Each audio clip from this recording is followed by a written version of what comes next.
जी हाँ, नमस्कार आप सभी को। देखिए, रिजल्ट सेशन शुरू हो चुका है और आज आया रिजल्ट फेडरल बैंक का शेयर। देखिए, रिजल्ट के बाद 152 रुपये 60 पैसे का हाई बनाने के बाद 146 रुपये 70 पैसे का लो बनाने के बाद 148 रुपये 70 पैसे पे बंद हुआ, यानी ऊपर से 4 रुपये गिर गया और नीचे से 2 रुपये उठ भी गया। तो देखेंगे कैसे रहे रिजल्ट और क्यों गिर गया शेयर, ये ऊपर से क्या थी खास बात। देखिए, पॉइंट नोट करने वाली बात ये है कि जुलाई के महीने में इन्होंने क्यूआईपी रेस किया था और उससे करीब 3,000 करोड़ रुपए उठाए थे मार्केट से, और भाव था 133 रुपए के आसपास का। तो उसके बाद इस बैंक के रिजल्ट्स में रही कैसी परफॉर्मेंस और आगे का आउटलुक कैसा बन रहा है, टेक्निकल डेटा कैसा बन रहा है, वो सारी चीज़ों को देखेंगे फटाफट और बात को बढ़ाएंगे आगे। तो सबसे पहले चलते हैं हम रिजल्ट के ऊपर। तो रिजल्ट को हम देखेंगे कि रिजल्ट कैसे रहे फेडरल बैंक के। तो स्क्रीन के ऊपर लगे हुए हैं रिजल्ट फेडरल बैंक के। देखिए, फेडरल बैंक के रिजल्ट में खास बात ये थी कि क्यूआईपी जब इन्होंने 3,000 करोड़ रुपए रेज किए तो फिर बिजनेस तो बढ़ना ही बढ़ना था, बिजनेस इनका बढ़ा भी और 7.5% टॉप लाइन में इनकी ग्रोथ आ गई। लेकिन जो ऑपरेटिंग मार्जिन है वो सिर्फ 7.5% की ग्रोथ के अगेंस्ट 1.69% बढ़ पाए। क्वार्टर एंड क्वार्टर फाइनेंशियल्स की बात कर रहे हैं हम। इसका मतलब क्या है?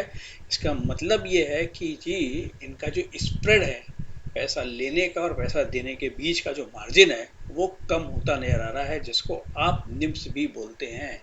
निम्स के नंबर अभी कहीं दिखाई दे नहीं रहे, लेकिन क्लियर इंडिकेशन है कि निम्स इन पे प्रेशर है। निम्स पे प्रेशर देखिए कई बार से नजर आ रहा है और सभी बैंकों में नजर आएगा। अभी तो रिजल्ट में थी प्रेशर वाली बात, कुछ अच्छी बातें भी थी रिजल्ट के अंदर। अच्छी बातें ये थी कि देखिए, प्रोविजन इनका घटा है, काफ़ी घट गया। इनका 155 करोड़ से घट के सिर्फ 43 करोड़ है गया है, जबकि पिछले साल 267 करोड़ था। तो प्रोविजन का घटना इस बात का इंडिकेशन है कि फ्यूचर वाले जो इन्होंने लोन बांटे हुए हैं उस पर अभी इनको ज़्यादा एनपीए होने की संभावना नजर नहीं आ रही है। तो अब इनकी कैपिटल भी बढ़ गई, 423 करोड़ से बढ़ के 470 करोड़ हो गई, क्योंकि कैपिटल रेज की है इन्होंने। तो वो तो लाजमी सी बात है कि वो कैपिटल बढ़नी है। देखिए, ईपीएस में ग्रोथ भी उतनी बहुत ज़्यादा नहीं आ पाई। टॉप लाइन में ग्रोथ आई है अगर इनकी 7.5% की, तो भी ईपीएस में ग्रोथ सिर्फ 4% की ही आ पाई। तो अगेन वही वाली बात आ जाती है कि प्रेशर है। एनपीए के की बात करें तो ग्रॉस इनकी एब्सोल्यूट नंबर में तो इनके सेम है पिछले क्वार्टर जैसे ही, लेकिन परसेंटेज टर्म्स में देखें तो 2.38 से बढ़ के घट के 2.26 हो गया, तो यहाँ इम्प्रूवमेंट है। नेट एनपीए में 1274 करोड़ से घट के 1229 करोड़ हो गए, तो एब्सोल्यूट नंबर में भी इम्प्रूवमेंट है और परसेंटेज टर्म्स में भी इम्प्रूवमेंट ही है। तो कुल मिलाकर के सब कुछ ठीक है। कैपिटल रेस कर लिया तो कैपिटल एडिक्वेसी रेशियो भी अकॉर्डिंगली बैलेंस हो गया है, 14.28 से बढ़ के 15.5 आ गया है। तो रिजल्ट इनके कुछ फ्रंट पे अच्छे हैं और कुछ फ्रंट पे खराब हैं। तो मार्केट ने भी ऐसे ही किया, ऊपर से तो गिरा दिया लेकिन नीचे से उठा भी लिया। अब जरा देखेंगे इसके डेटा किस तरीके के बने आज, कितनी डिलीवरी उठाई गई और किस तरीके का काम हुआ, इस सब भी जरा देख लेते हैं। देखिए, डिलीवरी डिलीवरी अब क्योंकि ऊपर से प्राइस गिरा है तो इसको डिलीवरी बेस्ड सेलिंग ही हम मानेंगे। देखिए, सेलिंग डिलीवरी बेस्ड सेलिंग हुई 1.46 टाइम नॉर्मल से ज़्यादा हुई और ऑर्डर का साइज भी बड़ा था क्योंकि ऊपर से माल फेंका गया। हालांकि ओपन इंटरेस्ट में एडिशन हुआ है, ओपन इंटरेस्ट में 1.1% का एडिशन हुआ है और अच्छा खासा एडिशन तो नहीं बोलेंगे इसको, लेकिन 1.1% का एडिशन हुआ है ओपन इंटरेस्ट में। डिलीवरी के कंपैरिजन में देखें तो कोई बड़ा नहीं है, डिलीवरी कंपैरिजन में कोई खास ओपन इंटरेस्ट में एडिशन हुआ नहीं है, तो मतलब ज़्यादा शॉर्ट भी नहीं बने या लॉन्ग भी नहीं बने, ऐसी कोई खास बात है नहीं। अब जरा इसके चार्ट को देख करके एक बार समझने की कोशिश करेंगे कि चार्ट क्या बोलना चाहता है इसका। तो चार्ट इसका हम लगा लेते हैं, ये डेली टाइम फ्रेम का चार्ट लगा हुआ है।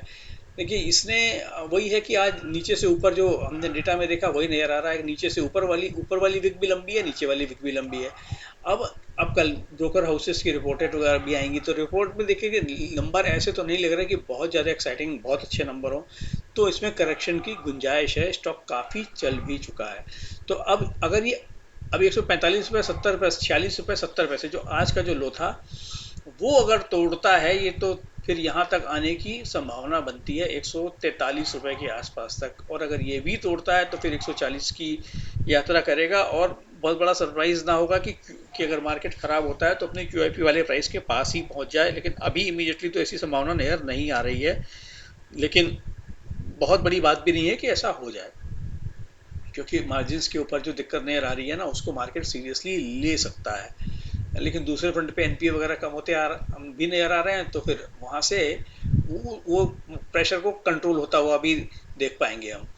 तो ये तो रही फेडरल बैंक की बाकी डेटा की बात। अब हम थोड़ा सा इसको 15 मिनट के टाइम फ्रेम पे देखेंगे कि 15 मिनट के टाइम फ्रेम पे हुआ क्या, मार्केट को क्या नहीं पसंद आया। तो क्योंकि 15 मिनट के टाइम फ्रेम पे अगर देखेंगे तो जैसे ही रिजल्ट आए तो 152 रुपये 60 पैसे का जो हाई था, वहां से वॉल्यूम के साथ सेलिंग आ गई और बहुत बड़े ऑर्डर के साथ में सेलिंग कर दी गई, और सेलिंग करी गई 146 रुपये 70 पैसे के भाव तक। उसके बाद थोड़ी डिलीवरी उठाई भी गई, लेकिन वो इतनी सिग्निफिकेंट डिलीवरी उठती हुई दिख नहीं रही है। इसलिए अब इसका 152 रुपये 60 पैसे का आज का जो हाई था, वो तो तोड़ना मेरे को तो नेक्स्ट टू इम्पॉसिबल ही लगता है।